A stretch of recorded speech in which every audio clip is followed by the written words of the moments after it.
8. श्री विष्णु पुराण प्रथम अंश दूसरा अध्याय 24 तत्वों के विचार के साथ जगत के उत्पत्ति क्रम का वर्णन और विष्णु की महिमा। श्री पराशर जी बोले, ब्रह्मा, विष्णु और शंकर रूप से जगत की उत्पत्ति, स्थिति और संहार के कारण हैं तथा अपने भक्तों को संसार सागर से तारने वाले हैं। उनका विकार रहित, शुद्ध, अविनाशी परमात्मा, सर्वदा एक रस, सर्व विजयी भगवान वासुदेव विष्णु को नमस्कार है, जो एक होकर भी नाना रूप वाले हैं, स्थूल सूक्ष्ममय हैं, अव्यक्त कारण एवं व्यक्त कार्य रूप हैं तथा अपने अनन्य भक्तों की मुक्ति के कारण हैं। उन श्री विष्णु भगवान को नमस्कार है, जो विश्व के अधिष्ठान है, अति सूक्ष्म से भी सूक्ष्म है, सर्व प्राणियों में स्थित पुरुषोत्तम और अविनाशी है, जो परमार्थतः वास्तव में अति निर्मल ज्ञान रूप है, किंतु अज्ञानवश नाना पदार्थ रूप से प्रतीत होते हैं, तथा जो काल स्वरूप से जगत की उत्पत्ति और स्थिति में समर्थ एवं उनका संहार करने वाले हैं। उन जगदीश्वर, अजन्मा, अक्षय और अव्यय भगवान विष्णु को प्रणाम करके तुम्हें वह सारा प्रसंग क्रमशः सुनाता हूं, जो दक्ष आदि मुनि श्रेष्ठों के पूछने पर पितामह भगवान ब्रह्मा जी ने उनसे कहा था। वह प्रसंग दक्ष आदि मुनियों ने नर्मदा तट पर राजा पुरुत्कुत्स को सुनाया था तथा पुरुत्कुत्स ने सारस्वत और सारस्वत ने मुझको सुनाया था, जो पर से भी परे परम श्रेष्ठ है, अंतरात्मा में स्थित परमात्मा, रूप, वर्ण, नाम और विशेषण आदि से रहित है, जिसमें जन्म, वृद्धि, परिणाम, क्षय और नाश, इन 6 विकारों का सर्वथा अभाव है, जिसको सर्वदा केवल है इतना ही कह सकते हैं, तथा जिनके लिए यह प्रसिद्ध है कि वे सर्वत्र हैं और उनमें समस्त विश्व बसा हुआ है। इसीलिए ही विद्वान, जिसको वासुदेव कहते हैं, वही नित्य, अजन्मा, अक्षय, अव्यय, एक रस और हेब गुणों के अभाव के कारण निर्मल पर ब्रह्म है। वही इन सब व्यक्त कार्य और अव्यक्त कारण जगत के रूप से तथा इसके साक्षी पुरुष और महाकारण काल के रूप से स्थित है। हे द्विज, पर ब्रह्म का प्रथम रूप पुरुष है, अव्यक्त प्रकृति और व्यक्त महदादि उसके अन्य रूप हैं, तथा सबको शोभित करने वाला होने से काल उसका परम रूप है। इस प्रकार जो प्रधान, पुरुष, व्यक्त और काल इन चारों से परे हैं तथा जिन्हें पंडित जन ही देख पाते हैं, वही भगवान विष्णु का परम पद है। प्रधान, पुरुष, व्यक्त और काल, ये भगवान विष्णु के रूप पृथक पृथक संसार की उत्पत्ति, पालन और संहार के प्रकाश तथा उत्पादन में कारण है। भगवान विष्णु जो व्यक्त, अव्यक्त, पुरुष और काल रूप से स्थित होते हैं, इसे उनकी बाल व्रत क्रीड़ा ही समझो। उनमें से अव्यक्त कारण को, जो सद सद्रूप कारण शक्ति विशिष्ट और नित्य सदा एक रस है, श्रेष्ठ मुनिजन प्रधान तथा सूक्ष्म प्रकृति कहते हैं। वह क्षय रहित है, उनका कोई अन्य आधार भी नहीं है तथा अप्रमेय, अजर, निश्चल शब्द, स्पर्शीद शून्य और रूपादि रहित है। वह त्रिगुणमय और जगत का कारण है तथा स्वयं अनादि एवं उत्पत्ति और लय से रहित है। ये संपूर्ण प्रपंच प्रलय काल से लेकर सृष्टि के आदि तक इसी से व्याप्त था। हे विद्वान, श्रुति के मर्म को जानने वाले श्रुति परायण ब्रह्मवेत्ता महात्मा गण इसी अर्थ को लक्ष्य करके प्रधान के प्रतिपादक इस श्लोक को कहा करते हैं। उस समय प्रलय काल में न दिन था, न रात्रि थी, न आकाश था, न पृथ्वी थी, न अंधकार था, न प्रकाश था, और न इनके अतिरिक्त कुछ और ही था। बस श्रोतादि इंद्रियों और बुद्धि आदि का अविषय एक प्रधान ब्रह्म और पुरुष ही था। हे विप्र, विष्णु के परम उपाधि रहित स्वरूप से प्रधान और पुरुष ये दो रूप हुए। उसी विष्णु के जिस अन्य रूप के द्वारा वे दोनों सृष्टि और प्रलय काल में संयुक्त और वियुक्त होते हैं, उस रूपांतर का ही नाम काल है। बीते हुए प्रलय काल में यह व्यक्त प्रपंच प्रकृति में लीन था, इसलिए प्रपंच के इस प्रलय को प्राकृत प्रलय कहते हैं। हे द्विज, काल रूप भगवान अनादि हैं, इनका अंत नहीं है, इसलिए संसार की उत्पत्ति, स्थिति और प्रलय भी कभी नहीं हो सकते। वे प्रवाह रूप से निरंतर होते रहते हैं।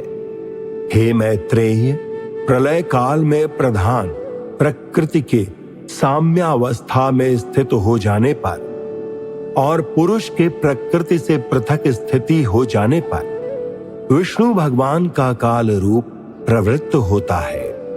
तदनंतर सर्ग काल उपस्थित होने पर उन पर ब्रह्म परमात्मा विश्व रूप सर्वव्यापी सर्वभूतेश्वर सर्वात्मा परमेश्वर ने अपनी इच्छा से शोभित किया। जिस प्रकार क्रियाशील न होने पर भी गंध अपनी सन्निधि मात्र से ही सबको शोभित कर देता है, उसी प्रकार परमेश्वर अपनी सन्निधि मात्र से ही प्रधान और पुरुष को प्रेरित करते हैं। हे ब्राह्मण, वह पुरुषोत्तम ही इनको शोभित करने वाले हैं और वे ही शुद्ध होते हैं तथा संकोच, साम्य और विकास शोभ युक्त प्रधान रूप से भी वे ही स्थित हैं। ब्रह्मादि समस्त ईश्वरों के ईश्वर वे विष्णु ही समष्टि व्यष्टि रूप ब्रह्मादि जीव रूप तथा महातत्व रूप से स्थित हैं। हे द्विज श्रेष्ठ, सर्ग काल के प्राप्त होने पर गुणों की साम्यावस्था रूप प्रधान जब विष्णु के क्षेत्रज्ञ रूप से अधिष्ठित हुआ तो उससे महत तत्व की उत्पत्ति हुई। उत्पन्न हुए महान को प्रधान तत्व ने आवृत्त किया। महत तत्व सात्विक, राजस और तामस भेद से 3 प्रकार का है, किंतु जिस प्रकार बीज छिलके से संभाव से ढका रहता है, वैसे ही यह त्रिविध महातत्व से ही वैकारिक, सात्विक, तेजस, राजस और तामस भूत आदि 3 प्रकार का अहंकार उत्पन्न हुआ। हे महामुने, वह त्रिगुणात्मक होने से भूत और इंद्रिय आदि का कारण है और प्रधान से जैसे महतत्व व्याप्त है वैसे ही महतत्व से वह अंधकार व्याप्त है। भूतादि नामक तामस अंधकार ने विकृत होकर शब्द तन्मात्रा और उससे शब्द गुण वाले आकाश की रचना की। उस भूतादि तामस अंधकार ने शब्द तन्मात्रा रूप आकाश को व्याप्त किया। फिर शब्द तन्मात्रा रूप आकाश ने विकृत होकर स्पर्श तन्मात्रा को रचा। उस स्पर्श तन्मात्रा से बलवान वायु हुआ, उसका गुण स्पर्श माना गया है। शब्द तन्मात्रा रूप आकाश ने स्पर्श तन्मात्रा वाले वायु को आवृत्त किया है। फिर स्पर्श तन्मात्रा रूप वायु ने विकृत हो रूप तन्मात्रा की सृष्टि की। रूप तन्मात्रा युक्त वायु से तेज उत्पन्न हुआ है, उसका गुण रूप कहा जाता है।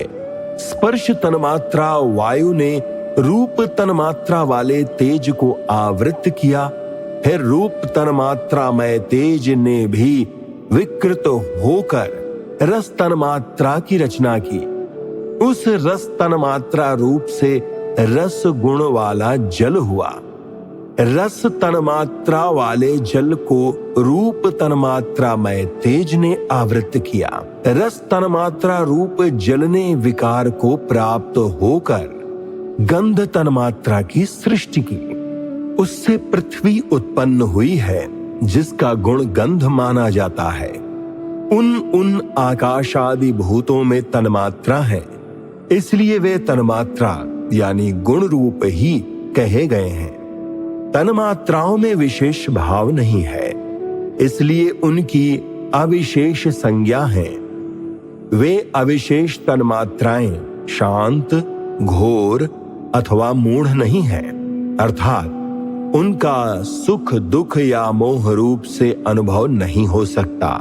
इस प्रकार तामस अहंकार से यह भूत तन्मात्रा रूप सर्ग हुआ है। 10 इंद्रियां तेजस अर्थात राजस अहंकार से और उनके अधिष्ठाता देवता वैकारिक अर्थात सात्विक अहंकार से उत्पन्न हुए कहे जाते हैं। इस प्रकार इंद्रियों के अधिष्ठाता 10 देवता और 11वां मन वैचारिक सात्विक है। हे द्विज, त्वक, चक्षु, नासिका, जिह्वा और श्रोत्र, ये पांचों बुद्धि की सहायता से शब्दादि विषयों को ग्रहण करने वाली 5 ज्ञानेंद्रियां हैं। हे मैत्रेय, पायु अर्थात गुदा, उपरत अर्थात लिंग, हस्त, पाद और वाक, ये 5 कर्मेंद्रियां हैं। इनके कर्म मूल मूत्र का त्याग, शिल्प, गति और वचन बतलाए जाते हैं। आकाश, वायु, तेज, जल और पृथ्वी, ये पांचों भूत उत्तरोत्तर क्रमशः शब्द, स्पर्श आदि 5 गुणों से युक्त हैं। ये पांचों भूत शांत, घोर और मूढ़ हैं, अर्थात सुख, दुख और मोह युक्त है। अतः ये विशेष कहलाते हैं। इन भूतों में पृथक पृथक नाना शक्तियां हैं, अतः वे परस्पर पूर्णतया मिले बिना संसार की रचना नहीं कर सके। इसलिए एक दूसरे के आश्रय रहने वाले और एक ही संघात की उत्पत्ति के लक्ष्य वाले महतत्व से लेकर विशेष पर्यंत प्रकृति के इन सभी विकारों ने पुरुष से अधिष्ठित होने के कारण परस्पर मिलकर सर्वथा एक होकर प्रधान तत्व अनुग्रह से अंड की उत्पत्ति की। हे महाबुद्धे, जल के बुलबुले के समान क्रमशः भूतों से बढ़ा हुआ वह गोलाकार और जल पर स्थित महान अंड ब्रह्म हिरण्यगर्भ रूप विष्णु का अति उत्तम प्राकृत आधार हुआ। उसमें वे अव्यक्त स्वरूप जगतपति विष्णु व्यक्त हिरण्यगर्भ रूप से स्वयं ही विराजमान हुए। उन महात्मा हिरण्यगर्भ का सुमेरु उल्ब अर्थात गर्भ को ढकने वाली झिल्ली, अन्य पर्वत जरायु अर्थात गर्भाशय तथा समुद्र गर्भाशयस्थ रस था। हे विप्र, उस अंड में ही पर्वत और द्वैपादी के सहित समुद्र, ग्रह गण के सहित संपूर्ण लोक तथा देव, असुर और मनुष्य आदि विविध प्राणी वर्ग प्रकट हुए। वह अंड पूर्व की अपेक्षा 10 गुण अधिक जल, अग्नि, वायु, आकाश और भूत आदि अर्थात तामस अहंकार से आवृत है तथा भूत आदि महातत्व घिरा हुआ है। और इन सब के सहित वह महातत्व भी अव्यक्त प्रधान से आवृत्त है। इस प्रकार जैसे नारियल के फल का भीतरी बीज बाहर से ही कितने ही छिलकों से ढका रहता है, वैसे ही यह अंड इन 7 प्राकृत आवरणों से घिरा हुआ है। उसमें स्थित हुए स्वयं विश्वेश्वर भगवान विष्णु ब्रह्मा होकर रजोगुण का आश्रय लेकर इस संसार की रचना में प्रवृत्त होते हैं तथा रचना हो जाने पर सत्व गुण विशिष्ट अतुल पराक्रमी भगवान विष्णु उसका कल्पांत पर्यंत युग युग में पालन करते हैं। हे मैत्रेय, फिर कल्प का अंत होने पर अति दारुण तमह प्रधान रुद्र रूप धारण कर वे जनार्दन विष्णु ही समस्त भूतों का भक्षण कर लेते हैं। इस प्रकार समस्त भूतों का भक्षण कर संसार को जलमय करके वे परमेश्वर शेष शैया पर शयन करते हैं। वह एक ही भगवान जनार्दन जगत की सृष्टि, स्थिति और संहार के लिए ब्रह्मा, विष्णु और शिव इन 3 संज्ञाओं को धारण करते हैं। वे प्रभु विष्णु सृष्टा अर्थात ब्रह्मा होकर अपनी ही सृष्टि करते हैं, पालक विष्णु होकर पाल्य रूप अपना ही पालन करते हैं और अंत में स्वयं ही संहारक अर्थात शिव तथा स्वयं ही उपसंहत अर्थात लीन होते हैं। पृथ्वी, जल, तेज, वायु और आकाश तथा समस्त इंद्रियां और अंतःकरण आदि जितना जगत है सब पुरुष रूप है, और क्योंकि वह अव्यय विष्णु ही विश्व रूप और सब भूतों के अंतरात्मा है, इसलिए ब्रह्मादि प्राणियों में भी सर्गाधिक भी उन्हीं के उपकारक हैं। वे सर्वस्वरूप श्रेष्ठ, वरदायक और वरेण्य अर्थात प्रार्थना के योग्य भगवान विष्णु ही ब्रह्मा आदि अवस्थाओं द्वारा रचने वाले हैं। वे ही रचे जाते हैं, वे ही पालते हैं, वे ही पालित होते हैं तथा वे ही संहार करते हैं और स्वयं ही संहृत होते हैं। इति श्री विष्णु पुराणे प्रथमेशे 2 अध्यायः।